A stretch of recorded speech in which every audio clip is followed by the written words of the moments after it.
seorang jenderal polisi yang jujur, seorang polisi yang tidak bisa disuap dengan cara apapun, seorang polisi yang berani menindak siapapun yang bersalah, bahkan orang-orang dekat presiden sekalipun. Tetapi apa balasannya?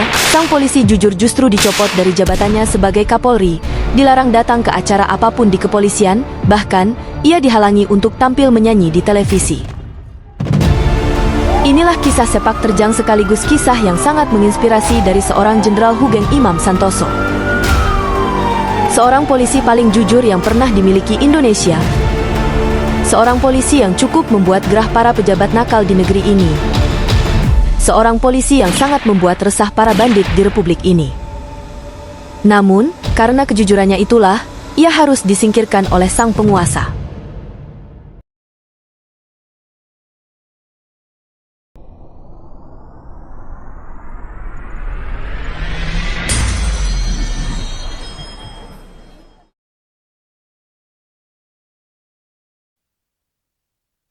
Assalamualaikum warahmatullahi wabarakatuh. Apa kabar para sahabat? Semoga kalian semua dalam keadaan sehat dan selalu dimudahkan semua urusannya oleh Tuhan Yang Maha Esa. Amin. Sosok Jenderal Hugeng Imam Santoso dikenal sebagai simbol integritas dan keteguhan dalam menjalankan tugas. Kisahnya selalu menarik untuk diulas. Jenderal Hugeng Imam Santoso lahir di Pekalongan pada tanggal 14 Oktober 1921. Hugeng dikenal luas karena sikapnya yang jujur, disiplin, dan sederhana selama mengabdi sebagai polisi dan pejabat negara. Pada masa jabatannya, Kapolri Jenderal Hugeng sangat konsisten memberantas penyakit bangsa ini, yaitu korupsi, penyelundupan, dan tindak kriminal. Hugeng mungkin adalah satu-satunya polisi paling jujur yang pernah dimiliki Indonesia hingga saat ini. Ia sama sekali tidak peduli dengan backingan aparat dan pejabat busuk bermental korup di Indonesia pada masa itu. Sepak terjangnya dalam memerangi tindak kejahatan justru membuat kroni-kroni keluarga cendana mulai terusik.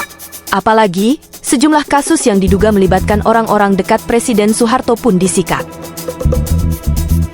Sebenarnya sejak awal masa jabatannya, hubungan Hugeng dengan Soeharto memang sudah tidak harmonis. Pada tahun 1968, sebelum Hugeng resmi menjabat Kapolri, ia pernah dipanggil untuk menghadap Presiden Soeharto.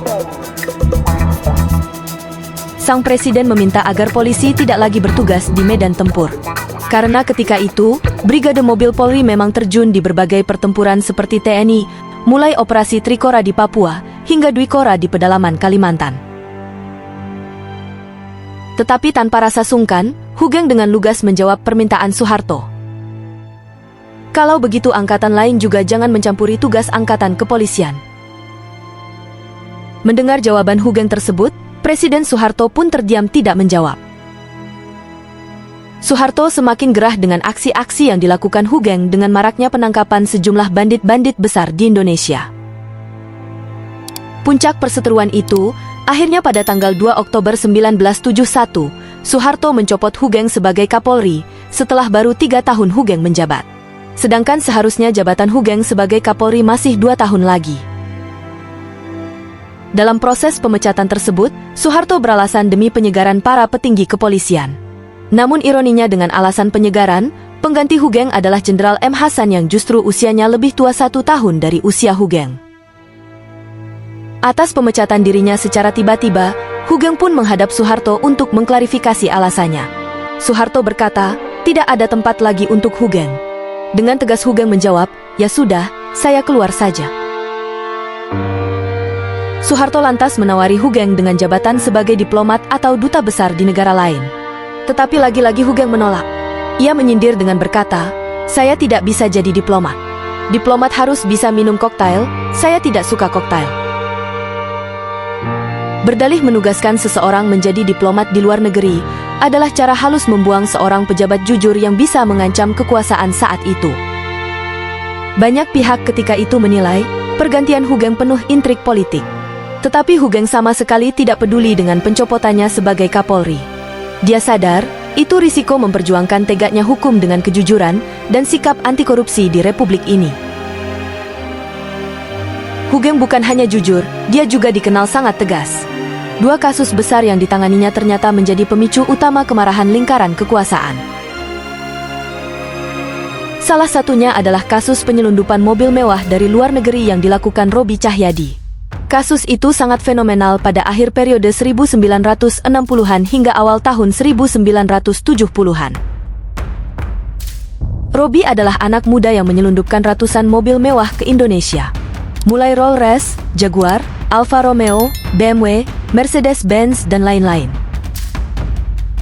Roby menyuap sejumlah pihak di bea cukai dan kepolisian untuk melanggengkan aksinya. Diduga ada keterlibatan kroni keluarga cendana dalam kasus ini. Ribuan mobil mewah masuk ke Indonesia tanpa membayar bea cukai, merugikan negara dalam jumlah besar. Sebagai Kapolri, Hugeng tidak pandang bulu dalam menindak kasus ini, meskipun ia tahu ada banyak pejabat tinggi yang terlibat. Hugeng berhasil menyita ratusan unit mobil mewah yang masuk secara ilegal, meskipun dari total 3.000 unit mobil yang diselundupkan, banyak yang lolos dari pengawasan. Bayangkan pada tahun 1968, rakyat Indonesia yang mayoritas masih kelaparan, tetapi di jalanan berkeliaran mobil-mobil mewah ilegal, dan sengaja dibiarkan oleh oknum aparat penegak hukum. Roby Cahyadi akhirnya dijatuhi hukuman 10 tahun penjara, namun sayangnya, upaya Hugeng dalam memberantas penyelundupan ini tak sepenuhnya didukung oleh aparat lainnya. Sikap tegasnya memerangi kejahatan di negeri ini justru membuat banyak pihak tidak nyaman, khususnya di lingkaran para pejabat tinggi dan penguasa. Meskipun banyak tekanan dan ancaman yang diterima, Hugeng tetap tidak gentar sedikit pun dalam aksinya. Pada pertengahan bulan September 1970, Hugeng terpaksa turun tangan dalam kasus yang sangat menggemparkan publik kala itu. Kasus pelecehan seksual yang dialami seorang penjual telur bernama Sumarijem di Yogyakarta yang menjadi perhatian nasional.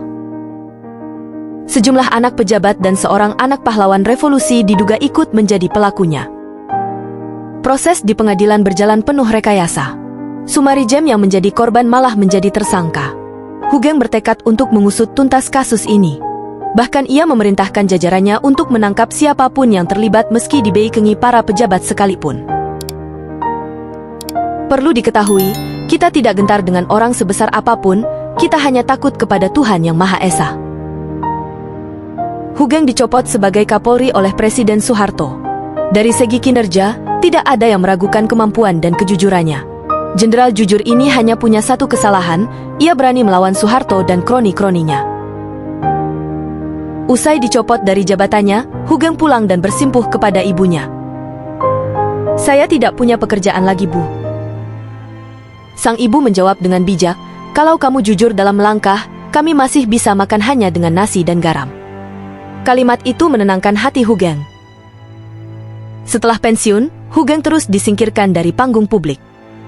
Ia tak diundang lagi dalam peringatan Hari Bayangkara sejak tahun 1987. Meski sudah menerima undangan resmi, utusan dari pemerintah tiba-tiba memintanya agar tidak datang. Bahkan saat ia tampil menyanyi lagu-lagu Hawaii bersama grup bandnya di TVRI, kegiatan itu dilarang. Alasannya tidak sesuai budaya Indonesia. Padahal acara-acara yang jelas-jelas berbau barat lainnya tetap jalan. Menteri Penerangan saat itu, Ali Murtopo, dan Pangkop Kamtib Sudomo sampai menyebut lagu-lagu Hugeng bisa jadi lagu hasutan. Tentu sangat tidak masuk akal.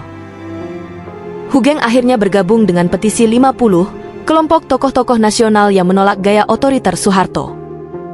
Bersama Jenderal Nasution, Letjen Jasin, Ali Sadikin, dan lainnya, mereka mengkritik kebijakan yang mengerdilkan demokrasi dan menyalahgunakan Pancasila. Konsekuensinya, Hugeng dicekal ke luar negeri, dilarang tampil di media, dan ia terus jawasi. Nama Hugeng tetap harum hingga saat ini. Sosoknya dikenang sebagai teladan kejujuran. Hugeng adalah contoh nyata dari seorang pejabat penegak hukum yang berani mengambil sikap, meskipun itu berisiko terhadap posisinya. Namanya dikenang sebagai pahlawan yang tidak tergoyahkan oleh tekanan politik maupun kekuasaan. Di negeri ini, banyak orang jujur justru dibungkam. Tapi sejarah akan selalu mengingat siapa yang benar dan siapa yang berkuasa. Semoga suatu hari nanti, kita tidak lagi harus mengorbankan kejujuran demi politik.